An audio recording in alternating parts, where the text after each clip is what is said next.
Welcome, everybody. My name is Chris Jones. I'm with the University of Arizona, Gila County Cooperative Extension, and happy to have you here for our weekly Garden and Country Extension webinar. Today, we've got a presentation on how to make and use compost tea. Our presenter is Rich Johnson. So welcome, everybody.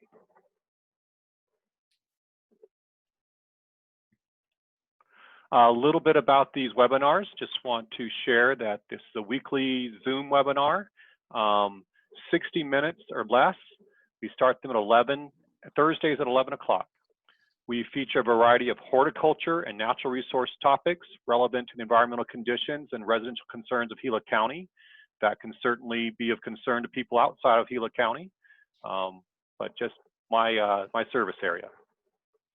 A recording of this presentation will be posted at this website, extension.arizona.edu/Gila.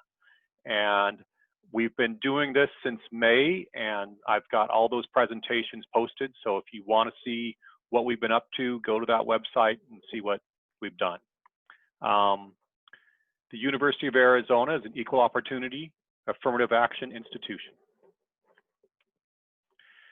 Little agenda here. I didn't get the top one set there, but we've just had a little login and lag time. Thank you so much for everybody got on early. I'm Chris Jones. I'm giving you the welcome right now. Here in a moment, Rich will start and give his presentation on how to make and use compost tea. After his presentation, I may have some updates and evaluation link that I'd like for you to respond to let me know how we're doing and give me ideas for other webinars as we go forward. We will have a Q&A discussion, some time with Rich to talk more about this topic. And we will wrap up by noon so we can head off to lunch and have the rest of our day. So thank you so much for being with us. Here's our presenter. This is Rich Johnson. He's an Arizona organic gardener and compost maker for past 20 years. He is also leads the Master Gardener chapter for Gila County in Payson. So thank you very much, Richard. Really grateful for what you do for us, for the program. And so I'm going to stop my share. Rich, you go ahead and take the screen and you'll be in charge.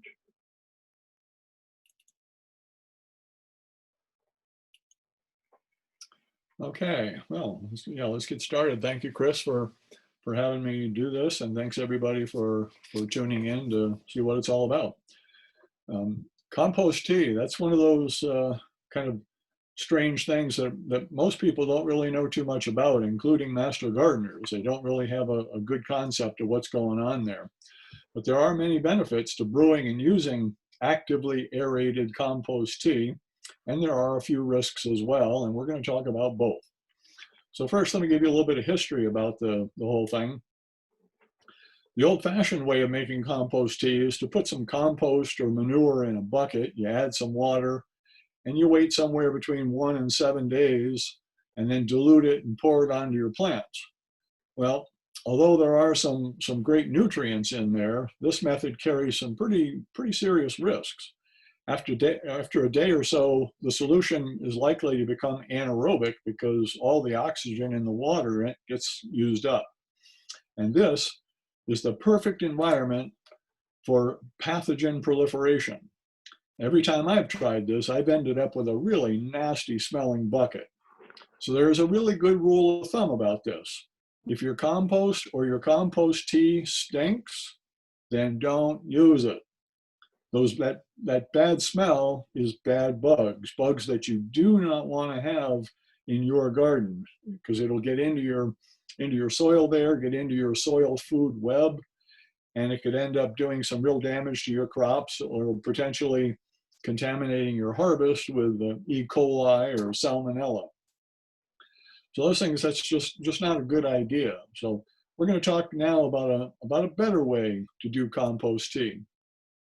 The main thing that I'm going to be talking about here is actively aerated compost tea. That's very different from what I just described, where you just passively put water and compost in a bucket. Well, this process was inadvertently discovered by a researcher who was doing something else, and he ended up passing the idea on to Dr. Elaine Ingham of the University of Oregon back in the mid-'80s. And she took the idea and pretty well just refined it into what we know today. And I'll be sharing, my take on this whole thing. So basically, making this compost tea, actively aerated compost tea, is a process whereby you force air or water even through your water compost solution, to which you have added some nutrients that the bugs are going to like. And primarily, I'm trying to get bacteria to grow. And this condition that you're going to create here is going to make a really good environment for these bugs to multiply. And so when I refer to compost here, I'm going to refer to compost a few times during this discussion. I just want to kind of make it really clear here that we're talking about properly made compost, stuff that's done right in the first place. So that's a case where you're going to have the right ratio of browns to greens. You're going to have water and air, and you're doing it in volume enough so that you can create temperatures that are going to go above 131 degrees. And from time to time, you're out there turning and watering to make sure that you're keeping the air and the moisture level right in your compost. And you're doing that for 3 months or a little bit longer, however long it takes to finish. Turns out that 131 degrees is the magic temperature at which pathogenic microbes are killed. And this is really important. If you use bad compost and you put that in your compost tea, you're likely to end up with bad compost tea. So I need to put a little buyer beware sort of thing in here just to cover the bases here. And this whole science, if you will, or this whole method is kind of like your vitamins and your supplements that you buy over the counter, in that there's just really no hard science behind the making of the compost tea or behind the vitamin C that you take or whatever. You see what I'm getting at here. So you're just going to have to be the judge of its effectiveness. There's just not that much scientific evidence behind it. So I'm just saying, okay, so just so that you're warned. So at this point, I do want to talk about the bugs a little bit, the bacteria and the fungi and the soil food web, so that you're going to understand the importance of this process. There are several hidden benefits of compost, and the main thing is, one of the main things is that it's something that has never really occurred to most people, and that is that it's as much about putting the microbiology in your soil as it is about putting in the organic matter. Most people just kind of focus on the organic matter part of it. We all think of plant roots as just sort of independently spreading out and looking for water and nutrients. And when they find them, they just sort of suck them up like a vacuum cleaner and then continue on looking for more. Well, this is really not even close to what's really going on in your soil. Wrapped around every root hair of a plant, no matter how small that root is a little area known as the rhizosphere. It's a zone or a sleeve that's about 1/10 of an inch around all the root hairs. And in that tiny space, there are literally trillions of bacteria and fungi forming a symbiotic, that is to say, mutually beneficial relationship with the plant. So what's in it for the bacteria and the fungi, you have to ask? Well, believe it or not, the root is actually feeding the microbiology by emitting nutrients that these bugs want and need. Approximately half of all the energy that a plant produces from the photosynthetic process goes toward the production of exudates that will be given off by the leaves and the roots. That is to say, the leaves and the roots are going to literally excrete a certain amount of stuff. And it's that stuff that the bugs really like to eat, and it attracts them, and they collect there, and they're going to breed there, and they're going to create some really great benefits for the plant, including producing the type of nitrogen that a plant can actually use. You know, we all talk about organic this and organic that, and we think that putting compost into our soil directly benefits our plants. Well, as it turns out, the nitrogen in compost is just about useless to our plants. And it's because it's in a form, an organic form, that the root cannot use. And it's only when these bugs, primarily bacteria, eat some of the organic matter, and then the bug is eaten by a larger critter like a protozoa, that might be an amoeba or some kind of a flagellate. That's when the nitrogen gets converted into an inorganic form. So we're talking here about ammonias and nitrates, and that is just exactly what a plant really needs. And this is why the chemical fertilizers work, because they are ammonia and nitrates, which are inorganic compounds. And I don't know about you, but the first time I heard about that, I found that pretty hard to swallow. Nevertheless, this is what is happening in your garden. And where is all this consumption of compost and eating of bacteria by the bigger bugs happening? It's in and around that rhizosphere, right there around the roots. And that's all in the soil food web, which is a very delicate ecosystem that you want to enhance. You don't want to kill that. So this is one of the fundamental differences between the organic camp and the chemical camp of gardeners. On the one hand, you're dumping excessive chemicals that do what is intended, that is to say it feeds the plant, but it's also doing what is not intended, which is to kill off a lot of the microbes in your soil and potentially pollute the water down into the water table. With the organic method, you're creating an environment that makes the proper chemicals right where they're needed and in a nice, even dosage that encourages more microbial life, and it doesn't pollute our water. Now, how simple is that? So the area that the roots of the plant effectively cover by themselves is actually pretty small. You know, the roots are just only so big, and the amount that's actually contacting the soil is just so much. But what these bugs do, these symbiotic bugs, and there are literally trillions and trillions of them working at it, is they expand the effective coverage of the root right down there in your soil food web, and they can actually expand that area by as much as 1,000 times in the case of a tree. And the bacteria do this by forming what's known as bacterial slime strands, which are long strings of bacteria that extend out away from the root. And they bring in all the right stuff to the root. We're talking nutrients and water and such. And the fungi do it by growing their hyphae, which are those long hair-like strings that are something akin to the stuff you see when you take your leftover lasagna that's been sitting in the back of your refrigerator that you put in there last month. You know, that furry stuff. Well, that's what those hyphal hairs are all about, and they're actually hollow, and they do a great job of transporting nutrients and water from great distances right on into your roots. All right, so what does all this have to do with actively aerated compost tea? Well, just as we can say that our main goal in making compost is to create an environment that is most conducive to our friends, the bugs, mostly bacteria, but lots of other stuff as well. And after all, they are what make compost happen. Well, we can say that our main goal with tea making is to knock these same bugs free from their comfy homes amidst the compost particles and to feed them what they like even more than compost, thus encouraging them to breed like wildfire. And what is higher on the bacteria's menu than compost? It's sugar. But we're not talking just any old sugar. We're talking about unsulfured molasses and maple syrup, pure maple syrup. And there are a few other pure forms of sugar that will work as well. And what's higher on the menu for fungus?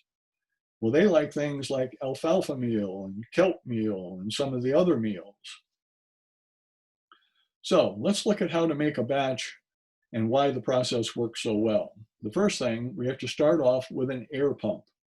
And there are two basic approaches to this whole aeration of compost tea. One is to use an aquarium bubbler, and then the other is to create the jacuzzi effect. This is an example of a little pump that would work in an aquarium.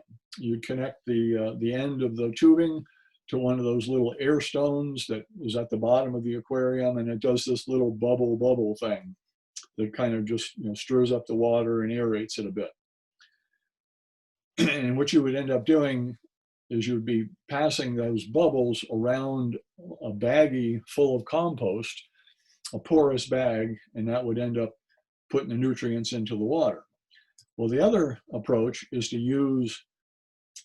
create that jacuzzi effect, and you need to have a pump that's going to put out a lot of air. That little aquarium thing, again, that's just kind of a little bubble thing. This thing is going to put out some tremendous amount of air, and so I'm talking a really vigorous amount of air. And so you want this thing to be literally looking like it's boiling. And basically, you can't have too much air. The idea is to agitate the solution so much that you literally shake the bacteria out of their compost condos and make them float free in this roiling soup. Once they're out of their comfort zone, they find the sugar that you provided them and they say, hey, life really is better on the other side of the fence. And what happens in the animal kingdom when life is good? The animal in question starts to breed more than usual. In lab conditions, we're talking about a factor of 5, meaning that in the 12 to 24 hours of the brewing process, that 1 million bacteria would turn into 5 million bacteria. In real world conditions, you can probably figure on a factor of 4, so that 1 million would turn into 4 million. And of course, there are literally going to be trillions of bacteria in this process, but that just gives you an example. And so you can tell that there's just no Planned Parenthood in this whole process. So your job is to create an environment where there is enough diversity and enough population so that the good guys will be able to outcompete the bad guys. Remember, the bad bugs are always there. You just want to create the environment so that they end up being suppressed because they're being outcompeted. So just to give you an example of some numbers, 1 teaspoon of compost or of soil contains about 1 billion bacteria. And that billion bacteria is made up of somewhere between 20 and 30,000 different species. So is that diversity or what? So if you do it right, the bad guys don't stand a chance, and that's what you're shooting for. So I'm sure that you're going to want to know a little bit of a recipe here for some compost tea. So let's take one of many here. You want to start off with a bucket. And by the way, the bigger the bucket you have, the better. And what you'll find that if once you start running that whole jacuzzi effect there, that the bubble action will actually overflow a full 5-gallon bucket sometime during that brewing process. So you want to start off with, say, 3 or 4 gallons of water, or you'll end up with 3 or 4 gallons of water in the end because of the overflow thing. So I recommend that you use at least a 6-gallon bucket if you can find one. Anyway, you're going to want to put about 4 cups of good finished compost. Very important. You want it to be finished compost. You want to have the right bugs going in there in the first place. Then you're going to add that sugar component that I mentioned, the unsulfured molasses. Put in a couple of cups of alfalfa meal, and you want to use dechlorinated water. And if you're using city water, of course, there's going to be chlorine in it. So a real easy way to dechlorinate it is to just let it sit, fill your bucket with 4 gallons there and let it sit for a couple of days or a day, and then go back to it and you'll be fine. Or you could run your water pump, your air pump through the thing for an hour or 2 before you add these other ingredients, and then you would be dechlorinated at that point. So next thing you want to get your air pump, your hose, and your dip pipe all up and running.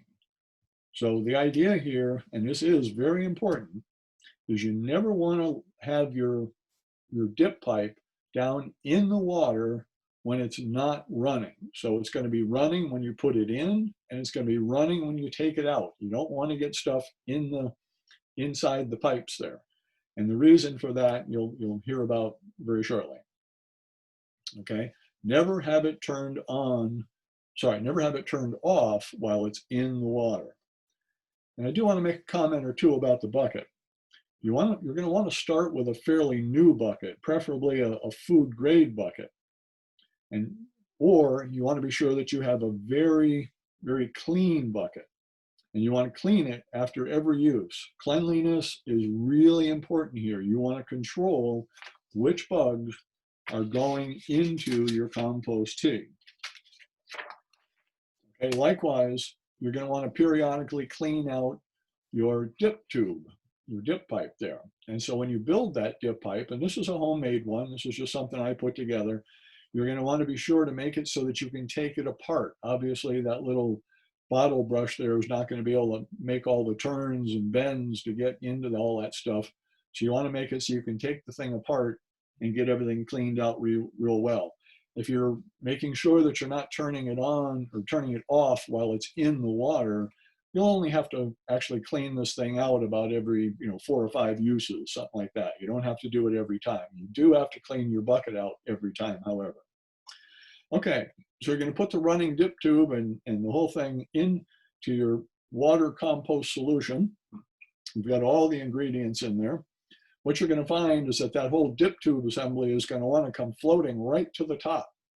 So you want to be sure that you either have a lid that you can clamp this thing down with, or just put a clamp on it like I did here, and that'll take care of that problem for you. But believe me, that thing is going to want to jump out of there. So you're going to need to hold it down. So you want to make sure that everything is working properly, and you should end up seeing something that looks very much like a jacuzzi. You're going to want to let it rip for about 12 to 24 hours. And longer brewing times would be better in colder conditions, since the water was going to be colder, which is a little less conducive to bacterial life, but you can compensate for that. And speaking of temperature, you're going to want to brew your compost tea at a temperature that's somewhere in the vicinity of what your soil temperature is. The different bacteria that you're going to be growing, remember there are 20 or 30,000 different species. Certain ones of them are going to thrive in certain temperatures and others in other temperatures. So you're going to want to brew your tea that's somewhere in the vicinity of the soil temperature. You don't want to end up in a situation where you're going to take your tea, pour it into a radically different temperature soil, and kill off a whole bunch of your bacteria right off the top. So, and when you do take your dip pipe out and you're getting ready to disassemble stuff, that is, you're going to get ready to use your tea, you want to be sure that you rinse your dip pipe and the whole plumbing system out really well right away. So once you've got that all made up, you can then filter the thing. This is a fairly coarse filter here. You probably want to use something that's a bit finer, but you're going to want to filter out the compost, all the stuff that you put in there. And by the way, that stuff will be usable. You can throw it into your garden because it's still organic matter. It's just going to have a whole lot less of the bacteria, the microbiology in it that it started with, but it's still very good stuff to go into your garden. And then what you can do is you can thin this stuff out. You don't have to just use that 3 or 4 gallons that you ended up with at the end of the brewing process. You can actually thin it out quite far. You can add a gallon to each one of those other buckets, for example, and then fill those other buckets up, and that gives you, nearly, 15 gallons of water, 12 or 14 gallons of water to use. So that'll give you a really good hefty amount of stuff that you can pour over quite a bit of your garden. If you're going to also then use it as a foliar spray, which is one of the other major benefits of this whole brewing process, you're going to have to filter the stuff again, and you're going to need to filter it through a fairly fine filter. Otherwise, you're going to end up gumming up this pump bottle. I've tried this. Trust me, you're going to want to filter it pretty well. Okay, remember that I mentioned that a plant uses 50% of its energy to make the exudates for the leaves and roots. Well, in the process, the stuff that the leaves give off, it does a few very important things. It acts as a bug repellent. and it acts as an antiseptic to ward off disease. Well, spraying this bacteria-laden tea that you've just made on the leaves, that's going to supplement that whole process. And it can potentially even kill some diseases that have already started. And it's going to do it by outcompeting the bad guys. You're going to overwhelm the numbers of bad guys that are on the leaves with this good stuff that you've just created. And so I do want to say something else about buckets. I mentioned bucket size a bit ago.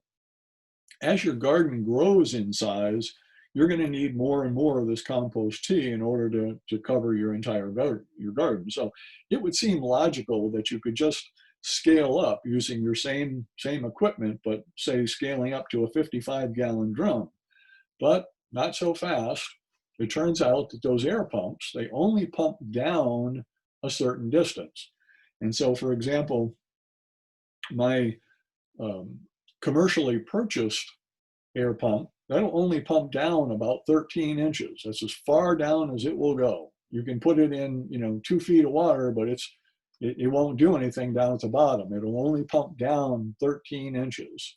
So once it goes below that, it stops. So what what you can do in order to get more compost tea in one brewing is you can go to a bigger diameter bucket, but use the same depth. So if you scaled up to, say, a 55-gallon drum and filled it up to 13 inches, which is all you can do, because that's as much as that pump will do, you'll be able to quadruple the amount of stuff you get. Remember, if you double the diameter of a cylinder for a given height, you quadruple the volume. So that would allow you to do that. And here's a mention of that. So here's where I did scale up to a 55-gallon drum, but I could only go to 13 inches. But I did find that if I got a different pump, one that, for example, would be used to fill up an air mattress, a camping air mattress, that one actually pumped to about 17 inches. It still was not a real high pressure pump. They're mostly made for volume, not high pressure. But that one would pump 17 inches, which is half of a 55-gallon drum. So there I am brewing, say 25 to 27 gallons of tea in my 55-gallon drum. By the time I dilute that out, I've got nearly 75 gallons of tea. And the other benefit is that it never overflows, that whole arrangement, because it's just deep enough. And I did throw in here just a little picture to show the dip tube assembly that I made for this 55-gallon drum. You can see that it's all made out of simple PVC pipe. And again, I made it so that I could take it apart so I could clean the inside of it. And that's really important.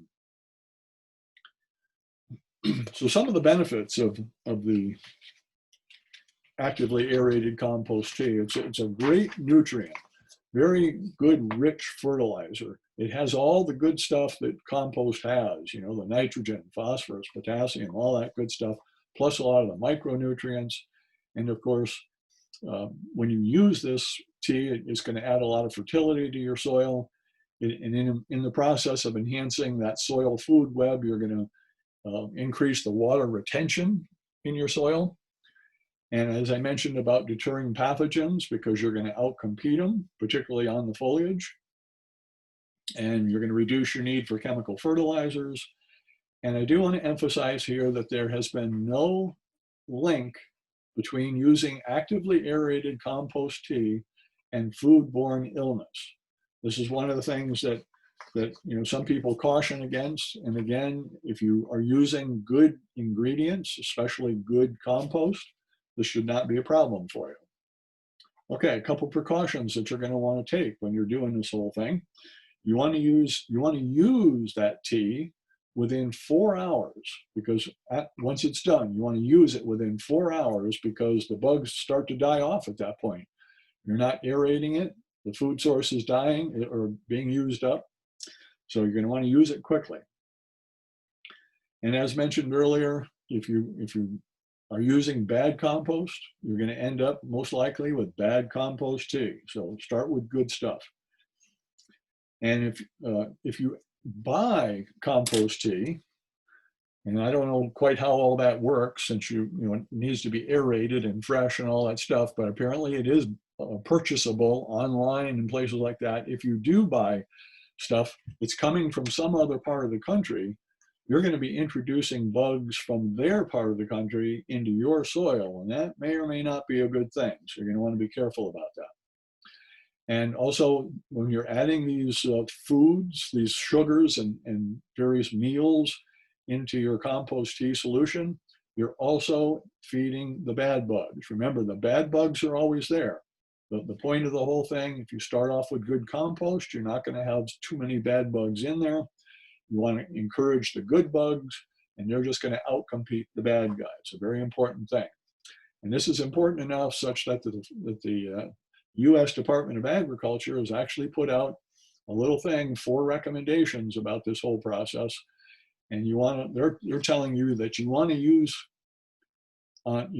this compost tea on non-edible plants, like trees and shrubs and things like that, or on non-edible parts of plants.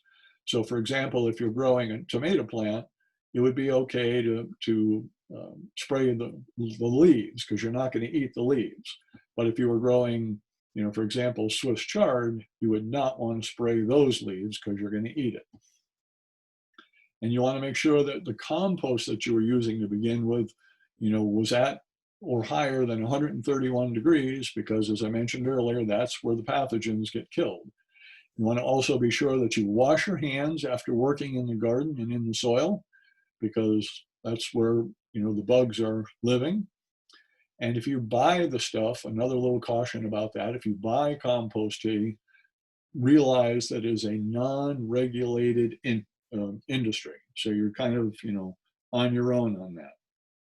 So in case all this sounds pretty scary, let me reiterate what I said earlier. There is no link between the use of compost tea use and food-borne illness. Just a very, very important little factor. Okay, a few more little things just to mention about this whole process. When you're using those air pumps, they are a bit loud. So kind of take that into consideration as to where you're doing your brewing. It's going to be going for 12 to 24 hours, so it's going to be a while. Put something under your buckets in case it overflows. You don't want to make a mess of some area. You can put your compost in a mesh bag instead of just throwing it into the solution, and that reduces the filtering at the end. It does not eliminate the filtering at the end, but it reduces it.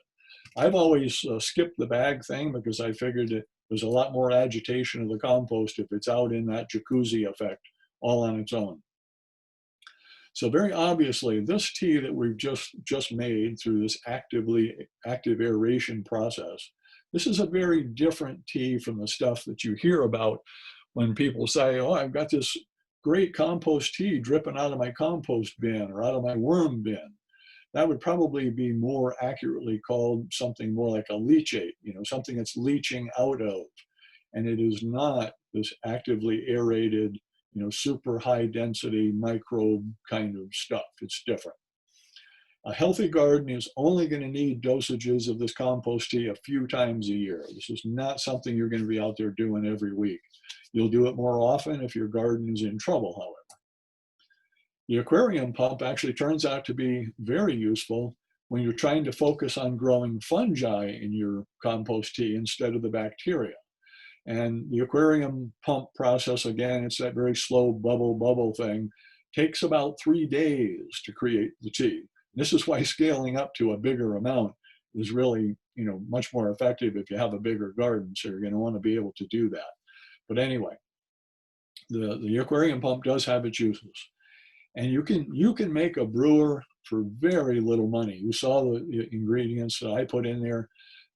If you buy just a 5-gallon kit, where you get the 5-gallon bucket, you get the pump, you get the dip tube, and you get 2 or 3 little bundles of compost brew stuff, that'll cost you over $130. You know, I can put the whole thing together for, you know, probably $15. I bought the air pump. It's just literally an air mattress, a camping air mattress pump. I bought that for $5 at a secondhand store. And I find those are there somewhat often, so they're not hard to find. Anyway, that's the basic process. It's pretty straightforward. It's pretty simple. It's not rocket science.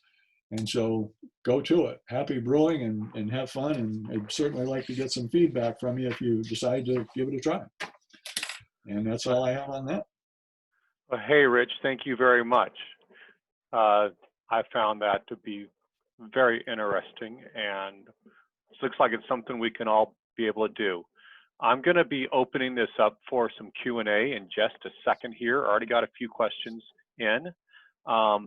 In the chat box, let me see here. I am putting in a link, an evaluation link, and I might put that in again in a little bit, but just helps me a lot for you to participate, you know, to just fill that out for me. Just go ahead and click on that. There it is in the chat box. It should take you about 2 minutes to just say what the experience was and just give me some ideas moving forward, know what community you're from. I'm also going to send out that publication that gives some of those safety precautions that Rich just talked about, and just let you know about that.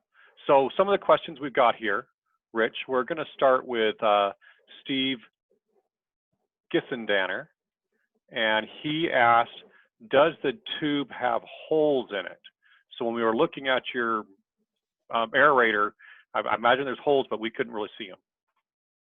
Yeah, the answer is yes. You do have to drill a bunch of holes. They're fairly small, less than 1/8 of an inch in diameter. I put them all along the bottom of those, you know, the bottom part of the tubing that you saw, but you can put them on the top. But of course, I put them on the bottom because, you know, a bunch of that compost stuff that you add to it is going to settle toward the bottom, you know, and so if you have it, the holes coming out the bottom, it's going to stir it up better. So yes, it does have a whole bunch of holes in the bottom. Okay. Diane Howley also put in a message. Diane, if you want, I'll let you unmute and you can ask your question. And so that's what I'd like to do. But she asked, can one use commercially produced compost? I guess the answer to that is yes. I find that the commercially made compost is extremely high in wood material that has not been decomposed. So the stuff that, you know, when I make compost, you get to the end, for me, the definition of finished compost includes the term, all the ingredients are unrecognizable. In all the compost that I've ever bought, lots of wood chips, very identifiable.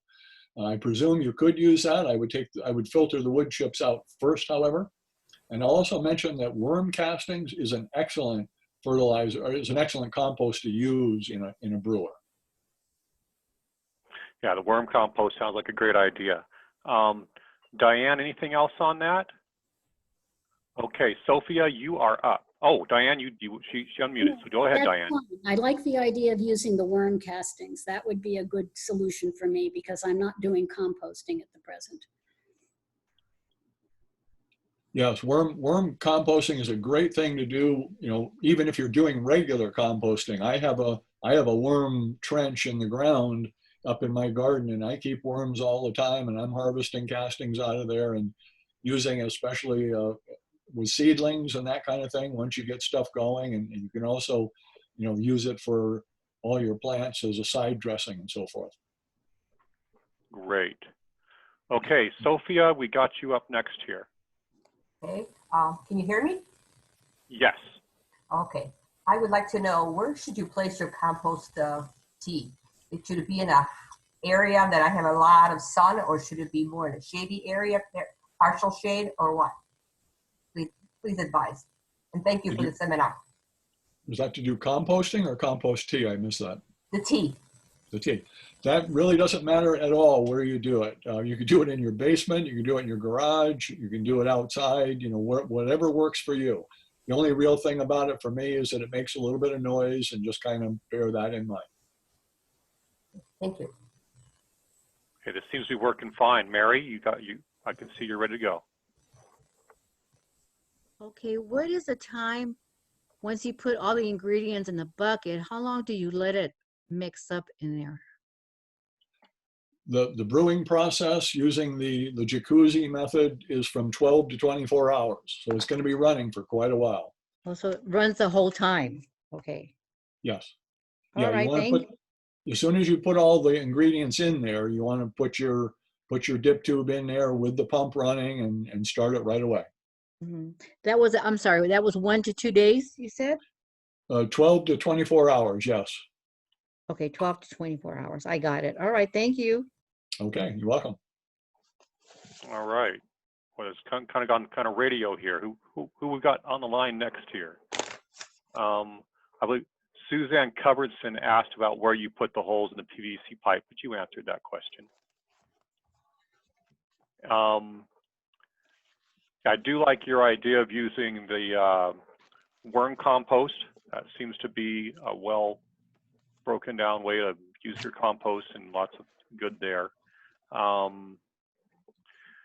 And you said that, you know, this doesn't necessarily have a long lifespan when you're making your own compost tea. And so you've got it created. And so how are you putting it out there? Are you, I mean, what are you using? You're using it on your vegetable gardening, you're using it on your house plants. How are you using it, and how are you getting it out there? Yeah, you can literally use that on anything that you're growing, you know, anything from your trees to your shrubs to your vegetables to your house plants. You can use it anywhere because that soil food web thing is going on everywhere, no matter where it is. And so you're basically just feeding that. You're augmenting the microbiology that's in your soil. And so the actual usage of it, what I do is, once I've diluted it down a bit, because I need, you know, I want to get a lot of it, is I literally just pour it into the ground just as I would a liquid fertilizer. But you can pour it in great volume with this stuff because you have a lot more of it to work with. But yeah, you literally just pour it into the ground. They call that a drench or a soak. And so you can just pour it in, or as I mentioned and showed there, you can filter it really well and put it in a spray bottle and spray your leaves. So those are the two main ways to get it into your, you know, into the your planting arrangement. Because I've always heard it's great stuff for your house plants. And if that's the case, it seems like a small batch is what you'd want to do, right? You just be doing a small batch here and then get your house plants taken care of. And next week you want to fertilize, or whenever you just want to give them some extra boost, that's when you make your tea. Yeah, a small batch would be fine if you're just doing, you know, a small garden, or you just want to do your house plants and that sort of thing. Yeah, a 5-gallon bucket size would be just fine for you. It'd be a good, easy way to do it. Very cheap, inexpensive. You know, no problems. All right. Well, we're open for some more questions. Please just go ahead and put your the name that you have for your participant, and I can promote you to ask a question as you want.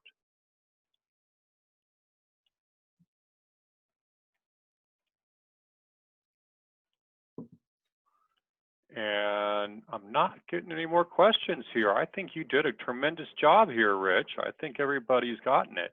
I'm going to go ahead and put that. Oh, here comes one. So Sophia asks again, is there danger in not diluting the tea? So let me go ahead and get Sophia up.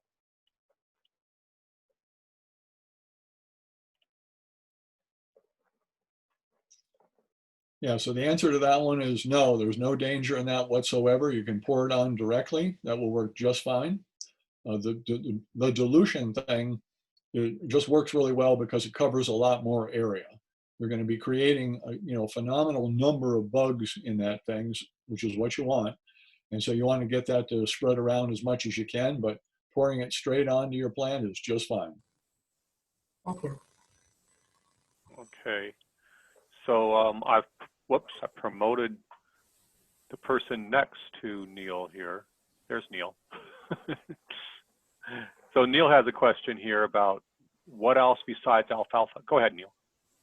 Oh, I don't know if you can hear me, but yeah, I was wondering, can you use something else besides alfalfa meal for the tea, for the microbes?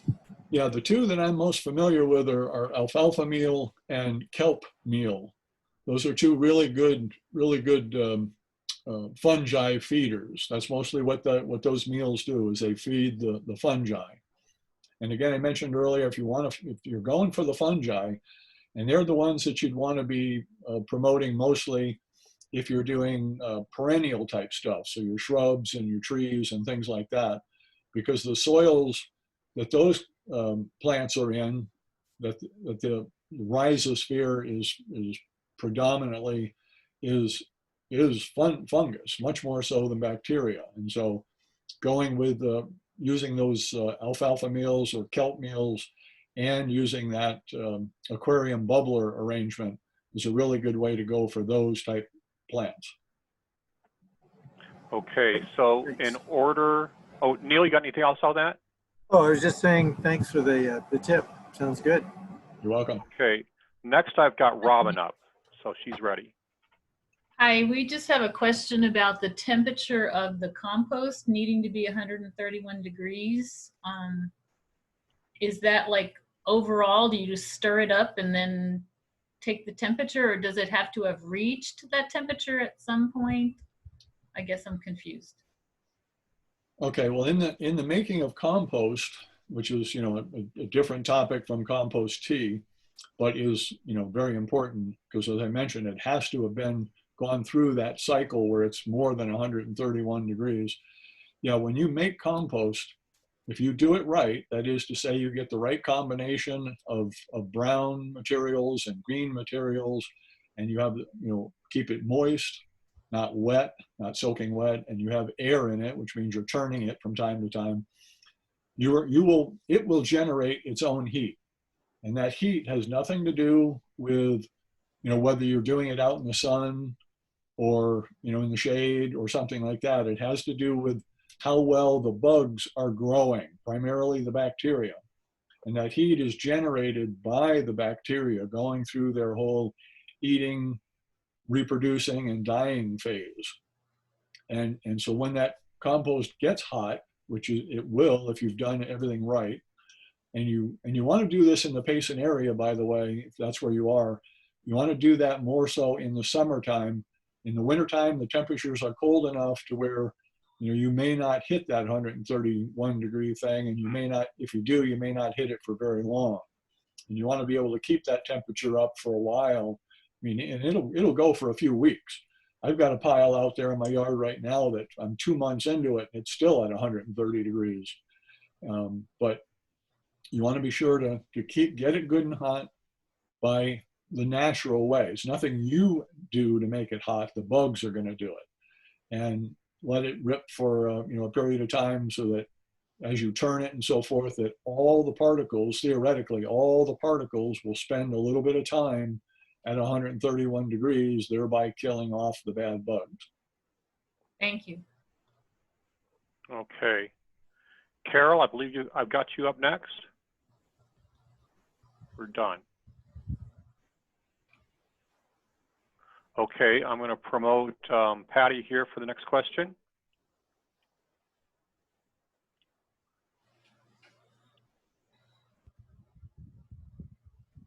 Go ahead, Patty. I believe you're unmuted and you're ready to go. So Patty's asking, should you have watered your plants recently prior to using the tea? Yeah, I would say that's probably would be a good thing to do. If everything is really dry, it's just going to take that much more of the water part of your compost tea just to get things warmed up. Moistened up, and to get that microbiology back up and running really well. A drier soil is going to be less active. Okay, so thank you, Patty. I've got Galaxy Tab up next for the next question. And that question was, does the 131 degrees achieved by the agitation of the air pump, that isn't happening in the pump, it's happening in your soil, is that correct? Richard? Okay, hopefully I didn't get that too confusing there. The 131 degrees, that all happens in the composting process. Has nothing to do with what's going on in your brewing process. So the the compost, when it was being made and in the early phases of when it was being made, needs to have been at 131 degrees for a period of time to kill off the bad bugs. And that all happened literally weeks or possibly even months before you're brewing your compost tea. So the compost, by the time you're ready to use it, your compost is going to be at room temperature or the outdoor air temperature, wherever it is you're keeping it. So when it goes into the brewer, it's just regular old compost at ambient temperature. That part of it has nothing to do with 131 degrees. So the brewer itself is going to brew at whatever temperature your water is, and wherever you're brewing it, the ambient temperature will warm everything up to that point. So yeah, the 131 degrees happened weeks before. Glad we cleared that up. Yeah, sometimes we're just new to this stuff. Okay, next question. I've got Carol up.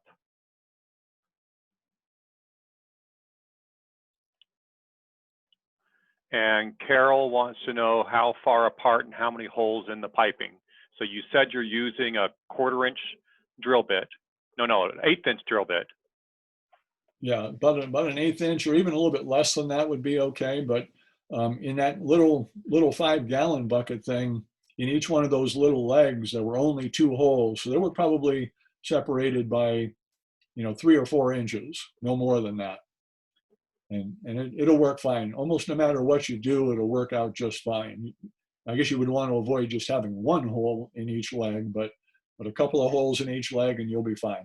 You'll see when you turn that thing on and you use one of those air pumps, I mean, it is boiling looking. It's not hot, but it's boiling looking, just like a jacuzzi. I mean, it's really vigorous. Just like that one slide I showed with bubbles almost coming out of the bucket. It's pretty active. Okay, thank you. Carol, anything else on that? We'll pass it along to John Bucham. And he's asking about, well, go ahead, John, if you want to unmute. So he's asking, can you, there you are, John, go ahead. Just about the alfalfa meal, could you substitute straight alfalfa or any horse feed pellets that are alfalfa based? Yes, all of that would work fine. If you're going to use raw alfalfa, I would chop it up a bit. Don't just throw big handfuls of long straw in there, but chop it up and put it in there. No. And yes, you could use the pellets, but I would soak those a little bit first so that they are, come up to some size. They will literally puff up as you add water to them. Just soak them in some water first and then throw them in. That way they'll come apart into all their little pieces, like as you probably know they do if you do that stuff from time to time. Yeah, that stuff works fine. Thank you. Okay. Sophia, I've got you up next here. It looks like you're ready to go. Yes. When is the best time to feed your plants? It's kind of hot here, it's in the hundreds. And I wondered if early AM is the best time. Yeah, there's a lot of, every gardener is going to have his own preference on that. One of the speakers that we had down in our Tucson Garden Club when I lived down there, he studied this a bit, and he said the research shows that in our desert environment, literally the afternoon, like mid-afternoon, is about the best time to water your plants in the summertime. But everybody's got their preference, and you can make a case for just about any time you want to decide to do it. But mid-afternoon is what I've heard is the best, allegedly scientifically shown way to do it. Okay, so and Sophia, I went ahead and, another question for Rich? No, I just wanted to ask about the website again, but I think you're going to be providing it here again. Right, yeah. So I put the web page that I've got that I'm putting all the past presentations and promoting the ones upcoming. So please feel free to open that web page and bookmark it, see what we're up to as this webinar series moves forward. Thank you, Sophia. You're welcome. I'm going to promote Mary here with her next question.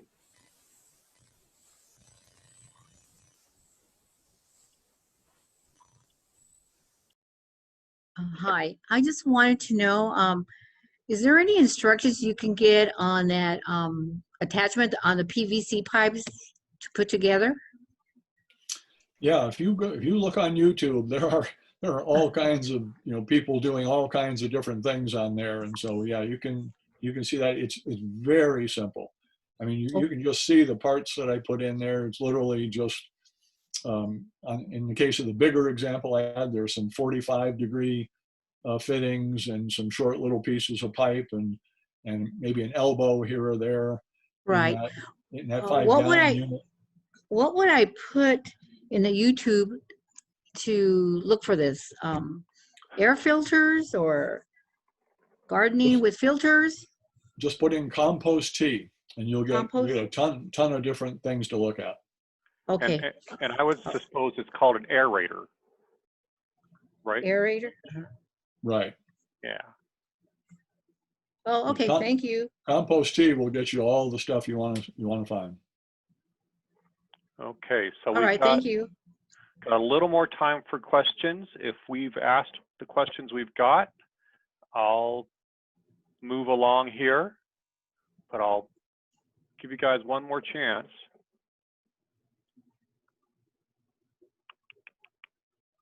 I'm going to go ahead and bring up my screen here so we can close this down.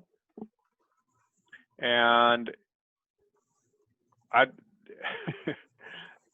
it was really nice to do this closed captioning, but we didn't get it for Rich. So just learned about that setting today, and I'll practice with that a little bit more, and maybe we'll use it next time around. Let me see here. Okay, so we've just done the question and answer with Rich. Lots of good questions, all very good practical stuff. And I had put that webinar evaluation survey directly into the chat box. So thank you so much for taking some time to fill that out for me. And just to let you know that our next webinar, and I did not get the right date in there. So next Thursday, which is the 16th, I believe, Susan Miller-Hoover, who is with the Payson Community Garden, is going to talk about the good and the bad and the ugly. I know you're thinking about Clint Eastwood and spaghetti westerns, but no, we're going to talk about bugs. So she is ready to talk about beneficial insects and pests that they experience in the garden, and please join us for that.